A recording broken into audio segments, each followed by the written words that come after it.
Hello everyone, welcome back to 3 News Now. I'm Stephanie Haney. It's Wednesday, August 19th. This is your afternoon edition with the top headlines from WKYC.com and our WKYC app. Thank you for choosing to be here to learn about what's impacting you today in Northeast Ohio. Here's what we're going to get into for you today. President Donald Trump has called for a boycott of Goodyear, and state and local officials are reacting to that. We'll tell you what people have to say about that and also what Goodyear has to say about the entire situation. We've also got those new COVID-19 numbers for you from the Ohio Department of Health. We'll tell you where we're looking good and where we're looking not so good today. Also, Kent State University is welcoming back its students for the first time since March. We'll let you know what safety precautions are in place there and how they're doing things a little bit differently, hoping to avoid some of the situations that we've seen in other parts of the country when it comes to COVID-19. Plus, we have more for your summer bucket list. We'll have WKYC contributor Laura DeMarco with us to talk about the things that you absolutely need to do while we have one more month of summer ahead of us. And it is still Cleveland Burger Week. We have a couple of your favorites that we'll share to let you know where people are taking advantage of those burger specials this week, and just anytime you want a great burger in the Cleveland area. First up, President Donald Trump tweeted today to boycott Goodyear after they reportedly announced a ban on MAGA hats. Those are those Make America Great Again hats that are associated with President Donald Trump's campaign for presidency. Well, this morning he tweeted, "Don't buy Goodyear tires. They announced a ban on MAGA hats. Get better tires for less." And now people are reacting to that. Well, this was all based on a slide that was shared from an employee out of a Topeka, Kansas Goodyear location. Goodyear says the slide that was showed, which included a list of not allowing hats that say MAGA on them, was not actually a corporate created slide, and it was not part of diversity training, which is what the employee reportedly told a local news outlet. They did clarify that Goodyear allows their employees to express their support on racial injustice and other equity issues, but they do ask that their employees refrain from workplace expressions, verbal or otherwise, which would include clothing, in support of political campaigning or any candidate for political parties, as well as other similar forms of advocacy that fall outside the scope of equity issues, which is where a campaign hat, such as a Make America Great Again hat, would fall in. Well, officials here in Ohio are now weighing in on this. President Donald Trump has not responded since the updated statement came out from Goodyear, but city officials and state officials at the national level here in Ohio have responded. The Akron mayor's Twitter account, of course the Akron mayor is Daniel Horrigan, tweeted, "First, you came to destroy American decency. Next, you came to destroy American institutions. Now you're coming to destroy the American economy and heartland jobs. Luckily, you seem to fail at everything you do." Very harsh with that tweet towards President Donald Trump, and because it is the internet, they also included a GIF of LeBron James in a judge's wig wagging his finger in that tweet. And then in another tweet, the Akron mayor's account wrote, "Goodyear has believed in this community for generations, investing in the power, tenacity, and honest people of the heartland, which is more than we can say for this president. Hashtag we stand with Goodyear." U.S. Senator for Ohio Sherrod Brown also commented and said, "It's absolutely despicable that the president would call for a boycott of an American company based in Akron that employs thousands of U.S. workers. Keep in mind," these are continuing Brown's words, "keep in mind this is a president who spent years making his own Trump-branded products overseas. He failed to stand up for workers in Lordstown, and now he betrays the workers in Akron." And Representative Amelia Sykes, who is the Ohio House Minority Leader from Akron, also wrote, "Akron is known as the rubber city capital of the world, spurred by the innovation and work of Goodyear, along with the hard-working men and women who made it possible. We are very protective of our people and what made Akron the city it is today. Stand down." Very clear messages from Ohio officials towards President Donald Trump. Now, as we said earlier in the earlier edition of 3 News Now today, the comments of the President of the United States do have an impact on the economy. Goodyear shares did drop after President Donald Trump tweeted that. As of 3 p.m. today, Goodyear stock prices are down 2.18%. They're now trading at about $9.52 per share. Now, they opened today at $9.69 per share, and they were up to $9.73 per share before the president's tweet at 10:30 a.m. And they did drop to a low of $9.32. So they do seem to be rebounding a bit, but still down at this point, 2.18% for the day. Now let's get into those latest numbers from COVID-19 from the Ohio Department of Health. What we're seeing today is that cases are up again today, not breaking 1,000 new daily reported cases, but teetering right on the edge of doing that. And we do have new deaths reported that are in the high 30s again today, so that's not great for Ohio. But the positive test rate is down, and we are still below that World Health Organization recommended threshold. So that is positive news. Let's break those numbers down for you right now. In the last 24 hours, there have been 958 new reported cases of COVID-19. Now, remember, there's a delay in this data, so that doesn't mean that there have been 958 new positive tests in the last 24 hours, but there have been 958 new positive cases reported to the Ohio Department of Health in the last 24 hours. That brings the total number of cases here in Ohio to now 110,881. That's dating all the way back to March 9th. Now, when we take a look at the positive rating, this is the rating of how many tests are coming back positive based on how many tests are being done for COVID-19. Today, that positivity rate is 3.3%. This is low for what we have seen, and the 7-day rolling average is at 4.5%. Also good news because both of those numbers are below the World Health Organization's recommended threshold of 5%. However, new daily reported deaths are at 36 today. Now, this is slightly down from yesterday, but still one of the higher numbers that we've seen for new daily reported deaths, with 36 in the last 24 hours. Again, there's also a delay on the reporting of this figure. That brings the total number of deaths here in Ohio to now 3,907, just on the verge of 4,000 here in Ohio.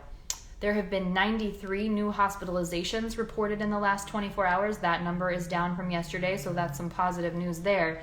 There are now 934 people who are currently hospitalized related to COVID-19. Now, of those 934 people who are currently hospitalized, 296 of them are in the ICU. So that's just under 32% of all people who are currently hospitalized are being treated in an intensive care unit right now, and that is down from yesterday as well. So that is positive news. We've seen 22 new ICU admissions in the last 24 hours.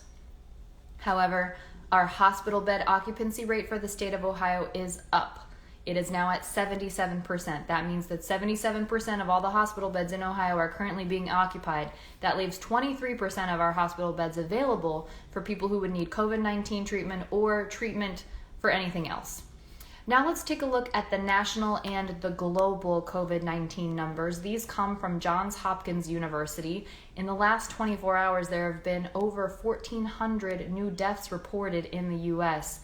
Globally, we are now at over 22 million cases known. Here's the exact numbers. The total number of cases reported in the U.S. now is 5,505,074, and the total number of deaths reported in the U.S. is now 172,418. That marks 1,405 new deaths reported in the U.S. in the last 24 hours. Now let's compare the U.S. numbers to the global numbers. Now keep in mind, the U.S. has about 4.25% of the total global population, yet we have about 25% of the known COVID-19 cases and about 22% of the known COVID-19 deaths. Globally, there are over 22 million cases now. That number is 22,218,441, and globally the number of deaths is now 782,883. Again, those numbers come from Johns Hopkins University. Now, today marks the return to at least campus for Kent State University students. That started today at 8 a.m. This is the first time many of these students have been on campus since March, since the shutdown of in-person learning began when we first began dealing with the COVID-19 pandemic. At Kent State University, they are hoping for a better outcome than we've seen at other places around the country, specifically University of North Carolina at Chapel Hill. That's my law school alma mater. They had to rethink things, and they had to switch track from in-person learning after multiple cases of COVID-19 impacting the student body there in a pretty serious way. So Kent State is hoping to avoid that situation. So they are taking different precautions to fight the spread of COVID-19. First of all, they changed what is typically move-in weekend to a full move-in week. So move-in week started today. That'll go through Sunday.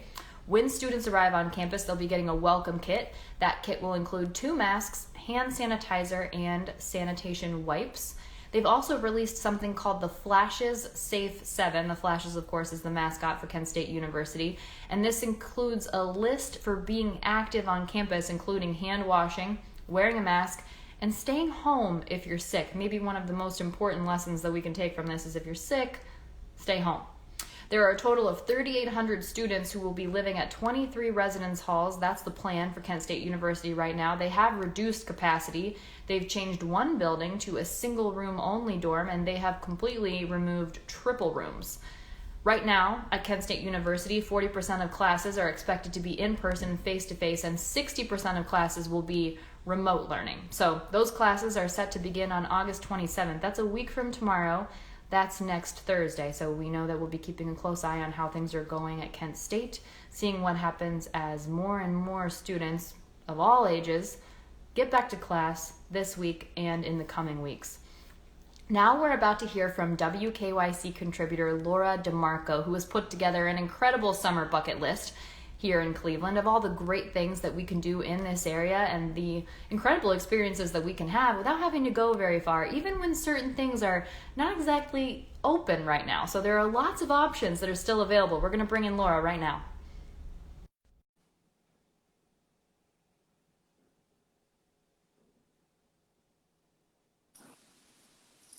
Laura, hey, Stephanie, hello. How are you?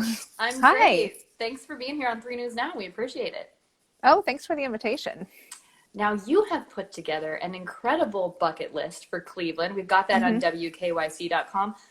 These things are things that I definitely was not aware of that we can do here in Northeast Ohio.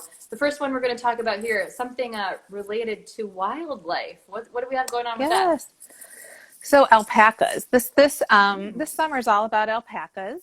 I think people are looking for things that are fun and kind of like light and take them away from the stresses of the world. So actually, thanks to my daughter, I found out about a place called Majestic Meadows Alpaca Farm in Medina.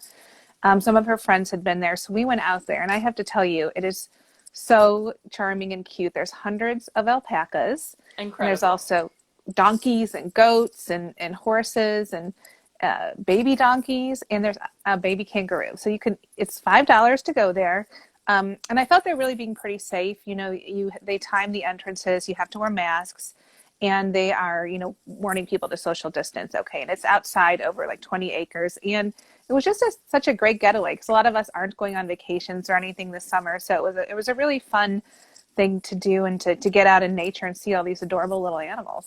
Sure, and that's not far and very inexpensive, $5. I would expect something like that to be a little bit more, but that's a pretty good price, I would say. It is nice. And they actually have a gift store there where you can buy yarn and other things too if you do want to spend a little bit more and support them. Great. All right, so now you have another option for us for people that want to be more outdoorsy, something to do with the water.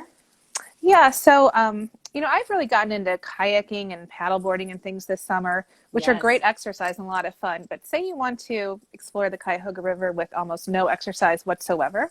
Also, that sounds great. That does sound great. And it was great because I did this. There's a company in Cuyahoga Falls called Float the River. And for $20, you can rent a giant inner tube to float down the river. The current takes you. You pretty much just sit down on the inner tube and go. You can go to their website and find out more details, but you rent your tube. You can only be tethered to other people in your own household or trying to be safe. And you do have to wear masks while you're on the bus that transports you from the pickup spot in Cuyahoga Falls to the river. But once there, it's such a wonderful, relaxing way to get out and enjoy this great summer weather we're having. Sure. And the Cuyahoga River, there's lots of different access points, actually. Yeah. Lots of access points, very accessible for people in Northeast Ohio. Yeah, this is nice because, in Cleveland, we see all the urban portions usually. So this is a very kind of rustic, you don't see any buildings or anything the whole time that you're on there. All right, I know you have one more idea for us, and this is something that we've kind of seen as a resurgence when we've been dealing with things being shut down in the pandemic. What's the last one for us? The drive-in. My family has long been fans of the drive-in. And if there's any one good thing that came out of this summer, I think it's the resurgence of interest in this, classic American entertainment that goes back more than 50 years. And Cleveland area has a couple of drive-ins, but I think one of my favorites is the Autorama in North Ridgeville. And that's been there for 56 years. And, we've been going every year. And this year, really they've thought, the people there have been very smart. They thought, hey, you can't go to the theaters until this week. Actually, you can again, but before this, you couldn't. And that's a great place to see movies in a socially distanced fashion. It's very fun. There haven't been any new movies opening until this Friday when there are a few. So they've been playing classic films. Like this week, they have Spaceballs and Anchorman. I don't know if you consider that a classic, but that's what they have. Anchorman is great. That's a classic in my book. It's pretty fun. And then, drive-ins have always been known kind of for their, horror movies and scary things too. So they have Evil Dead and Zombie on the other screen. They always have one more family-friendly screen and one, more for adults. Concessions are open. You do have to wear a mask when you go in, when you go to the restroom, and when you go to the concession stand. And they're only selling tickets in advance to limit the number of people going. Well, sounds like they've got a great plan there. Obviously, I have great memories from the drive-in when I was young. It's been a while since I've been. I'm going to add that to my summer bucket list. I'm excited about that, especially now that there are, some new options coming out as well. The double feature thing, that's always a lot of fun. Well, I hope you enjoy it. Thank you, Laura. We appreciate you coming on 3 News Now to join us and share these bucket list ideas with us. Thanks for the invitation, and I'm wishing everyone a great, last few weeks of summer. Absolutely. Thank you, Laura. Sure. Take care. That was our WKYC contributor, Laura DeMarco. She has put together an incredible Cleveland summer bucket list. There are lots of options, including beyond the 3 that we talked about today. You can find that at WKYC.com and also on our WKYC app. And one more reminder for you, we are right in the middle of Cleveland Burger Week. What is more American than a delicious burger? Not a lot. And right now you can get it from 30 restaurants in the Cleveland area for just $6. That's a pretty cheap burger. That's cheaper than you can get it at most fast food restaurants these days once everything is said and done. So we asked you to share some of your favorites with us. Here is what you have come up with. Twitter user Be Better voted for B-Spot, and particularly a sandwich at B-Spot called the Fat Doug. This is a towering sandwich with pastrami, coleslaw, Burtman's Stadium mustard, and Swiss cheese. Also, Clevelander John O'Brien, who happens to be the publisher of the Irish American News, says that his favorite is Gunzelman's in Fairview Park, and specifically at Gunzelman's, John's favorite is the Lil G. This is a brisket short rib chuck mix burger topped with sauce, lettuce, tomatoes, American cheese, and pickles on a brioche bun. Of course, I have to let you know what my favorite is. My favorite, I don't eat meat, but I do love the Impossible Burger. And you can get that at multiple different restaurants around the Cleveland, Ohio area. You can get it at Noble's Beast Brewing. You can also get it at Wahlburgers. You can get it at Lago in the Flats East Bank. You can get it at Truman's 216. I particularly love the version at Wahlburgers and at Lago East Bank. Now, at Wahlburgers, it comes with smoked cheddar and caramelized onions. I don't get the onions. I have the onions taken off of it.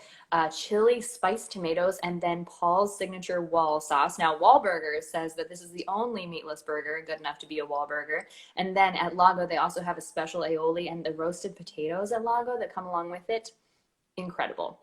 Just a couple recommendations for you for Cleveland Burger Week. That goes through Sunday, so you can check that out. Also, there's a burger passport involved, so if you get 5 burgers, you can be entered to win a prize, and that prize sounds pretty cool. You can check that out on WKYC.com and our WKYC app. That's it for your 3 News Now afternoon update for Wednesday, August 19th. I'll see you next on What's New at 5 p.m.